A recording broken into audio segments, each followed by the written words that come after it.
Quem desenvolve para Android com Delphi sabe como é. O app parece pesado, a interface dá umas travadas, o scroll não é fluido. É uma situação bem frustrante, né?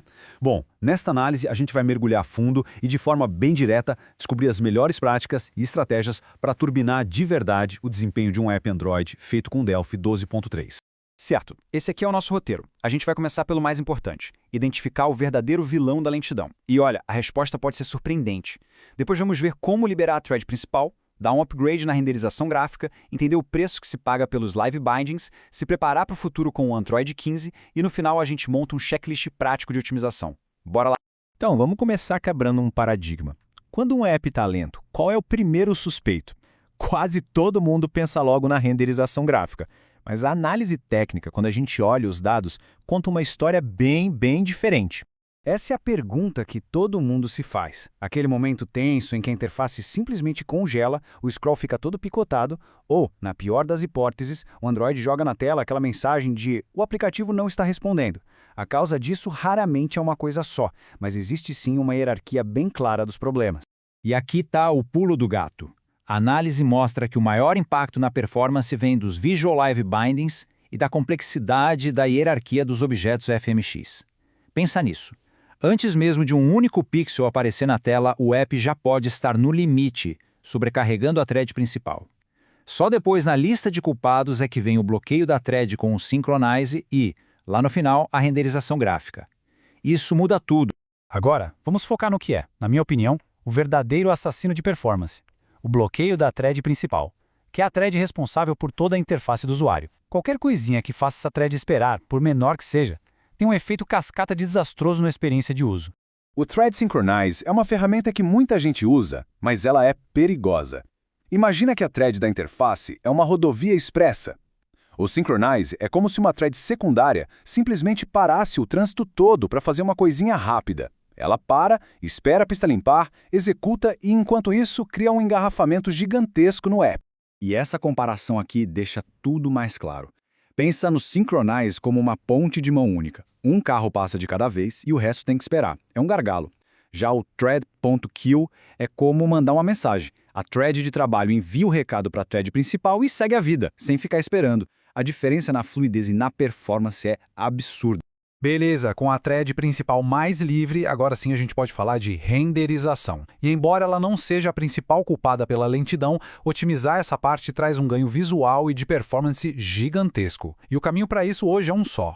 Essa tabela mostra a evolução de forma perfeita. De um lado, a renderização antiga do FMX, com suas limitações. Do outro, o Skia. E aqui vem o detalhe matador. Skia é a mesma engine gráfica que o Google usa no Chrome e no próprio Android. O resultado? Textos e vetores perfeitos, sem serrilhados e uma performance otimizada para o hardware moderno, usando a GPU de forma inteligente. Essa frase resume tudo. A diferença de qualidade e de velocidade é tão gritante que hoje em dia não usar o Skia é praticamente deixar de aproveitar um dos maiores avanços da plataforma Delphi. É quase um desperdício.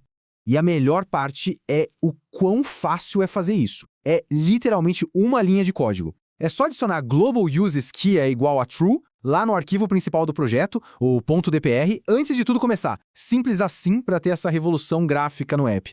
Certo, agora a gente volta para o topo da nossa lista de problemas, os Visual Live Bindings.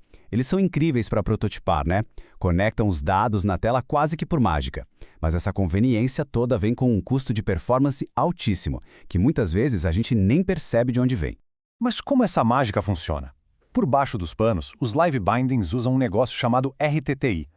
Pensa no RTTI como uma forma do código descobrir em tempo de execução o que ele precisa fazer, em vez de já ter tudo definido na compilação.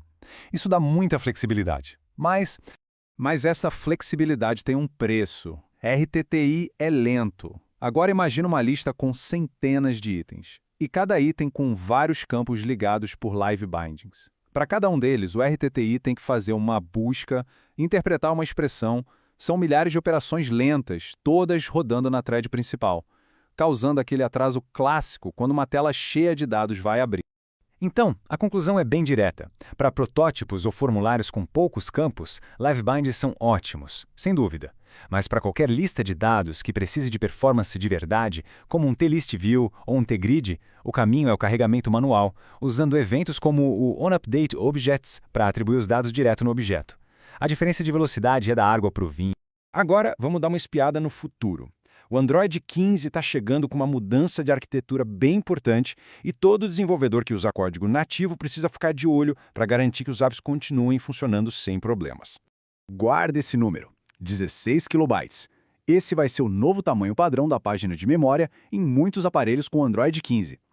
A ideia de passar de 4 KB para 16 KB é permitir que o sistema operacional gerencie memória RAM de forma mais eficiente, o que, no fim das contas, melhora a performance geral do sistema.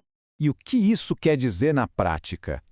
Todas as bibliotecas nativas, os famosos arquivos .so, precisam estar com seus segmentos de memória alinhados com essa nova fronteira de 16 KB.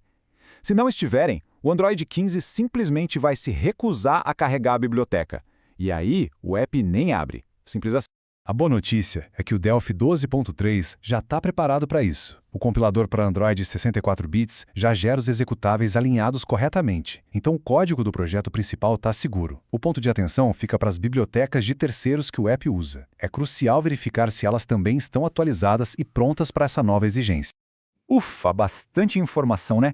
Então vamos organizar tudo isso. Agora a gente vai consolidar os pontos principais em uma lista de ações bem clara, um verdadeiro manual de otimização para qualquer app Android feito em Delphi. Esse aqui é o resumo da ópera. Primeiro, em listas com dados, abandone os live bindings e vá para o carregamento manual.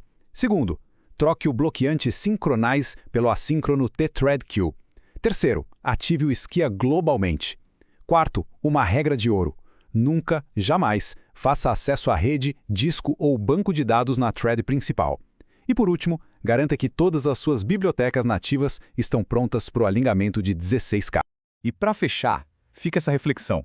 Otimizar um app não é só sobre apagar incêndios e corrigir lentidão.